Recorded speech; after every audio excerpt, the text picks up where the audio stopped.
So today I want to talk about something that almost nobody in the media is discussing right now. Everyone is watching the daily updates of this war. The missile strikes, the drone attacks, the diplomatic statements. But what I want to show you today is a pattern. A historical pattern that has repeated itself for over 2,500 years. And this pattern should terrify anyone who understands how empires actually fall. Because here's what history tells us very clearly. Every single empire that has tried to conquer or control Iran has destroyed itself in the process. Not defeated, not repelled, destroyed. Their entire imperial structure collapsed within years or decades of their Iranian campaigns. And I am going to walk you through each one carefully, because once you see this pattern, once you understand the economic and structural reasons why this keeps happening, you will understand why America is walking into the exact same trap right now. So let me start with the first and most famous example. Alexander the Great and the Macedonian Empire. Alexander conquered the known world. Egypt, Greece, Mesopotamia, all of it fell before his armies. And then he invaded Persia, modern-day Iran. And yes, he won militarily. He defeated the Persian armies. He burned Persepolis. He declared himself King of Kings. But here is what happened next. Alexander died in Babylon at age 32, and his empire immediately fractured into pieces. Within 20 years of conquering Persia, the Macedonian Empire was gone. Completely gone. His generals fought each other for decades. The unified empire he built never recovered. Now, was it just coincidence that Alexander died right after conquering Persia? Was it random that his empire collapsed so quickly? Let me tell you what historians know, but most people do not. Alexander's campaign in Persia drained his resources completely. The cost of occupying such a vast, mountainous, tribally complex territory consumed everything his empire had. The logistics, the manpower, the financial expense, all of it exhausted the Macedonian state. And when Alexander died, there was nothing left holding the empire together.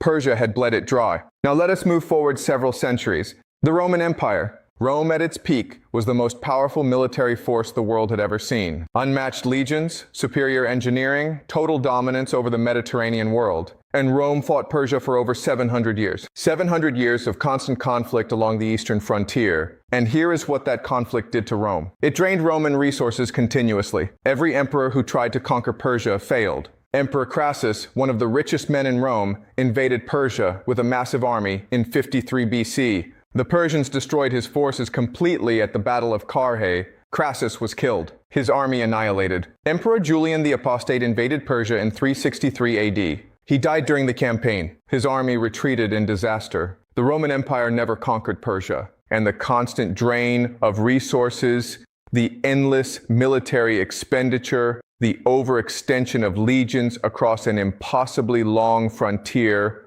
all of this contributed directly to Rome's eventual collapse. Persia did not conquer Rome militarily. It exhausted Rome economically.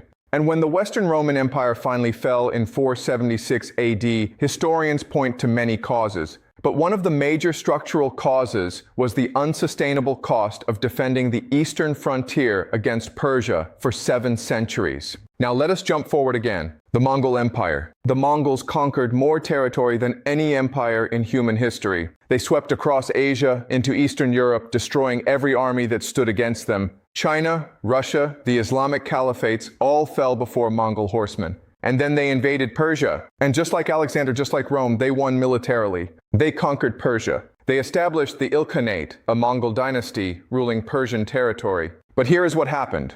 The Mongol Empire fragmented almost immediately after conquering Persia. The unified Mongol state broke into separate khanates that fought each other. The resources required to hold and administer Persia, the resistance from Persian culture and Persian administrative complexity, it fractured the Mongol imperial structure from within. Persia was absorbed into the Mongol Empire, yes. But in doing so, it transformed the Mongol Empire into something that could no longer hold together. Within decades, the unified Mongol Empire was gone. Persia had done it again. Now we come to a more recent example, the Ottoman Empire. For over 400 years, the Ottomans and the Persians, the Safavid dynasty, fought for control of Mesopotamia, the Caucasus, and Anatolia. Endless wars, endless campaigns, endless expenditure. And what happened to the Ottoman Empire? By the early 20th century, it was called the sick man of Europe. Bankrupt, politically fractured, militarily exhausted. And when World War I arrived, the Ottoman Empire collapsed completely. It was dismantled by European powers and dissolved into the modern Middle Eastern states we know today. Now, was it just Persia that destroyed the Ottomans? No, many factors contributed. But the constant drain of resources fighting Persia for 4 centuries was absolutely one of the major structural causes of Ottoman decline. Persia did not need to conquer the Ottomans. It just needed to exhaust them. And it did. So now let me show you the pattern. Every empire that attacks Persia follows the exact same trajectory. They win militarily in the short term.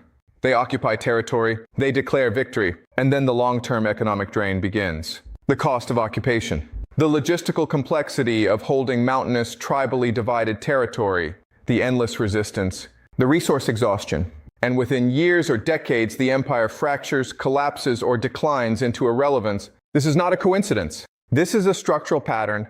And the reason this pattern keeps repeating is because of something very specific about Iran, about Persia, that makes it uniquely capable of destroying empires. Let me explain what that is. Iran is not a nation in the modern sense. It is a civilization, a 2,500-year-old continuous civilization with its own language, its own culture, its own identity that predates Islam, predates Arab conquest, predates everything except Persia itself. You cannot occupy a civilization. You can occupy a country. You can defeat an army. You can replace a government.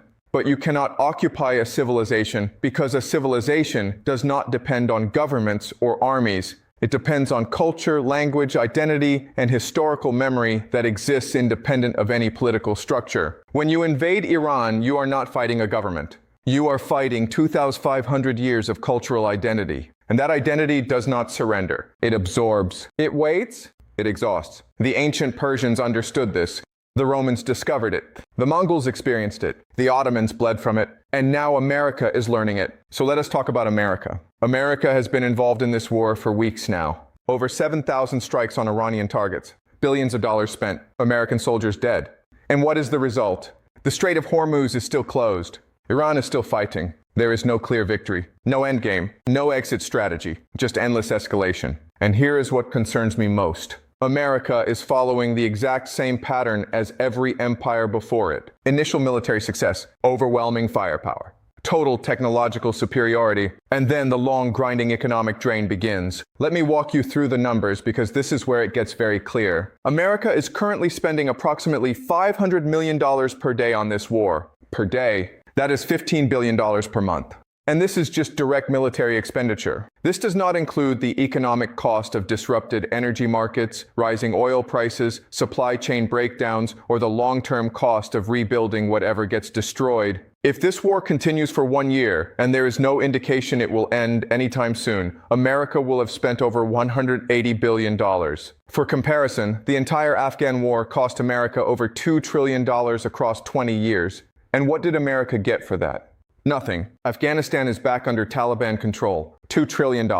20 years. Zero strategic gain. And here is the deeper problem. America is not fighting this war from a position of strength. America is fighting this war while sitting on $39 trillion in debt. $39 trillion. The entire American economy is a debt-driven system that depends on foreign nations continuously buying US dollars and US Treasury bonds to keep functioning. And if this war destroys the petrodollar, if the Gulf states fall under Iranian influence and stop recycling their oil revenues into American financial markets, the entire mechanism that allows America to sustain $39 trillion in debt collapses. This is not speculation. This is arithmetic. America's ability to borrow endlessly depends on the global reserve currency status of the dollar. And the dollar's reserve currency status depends on the petrodollar system.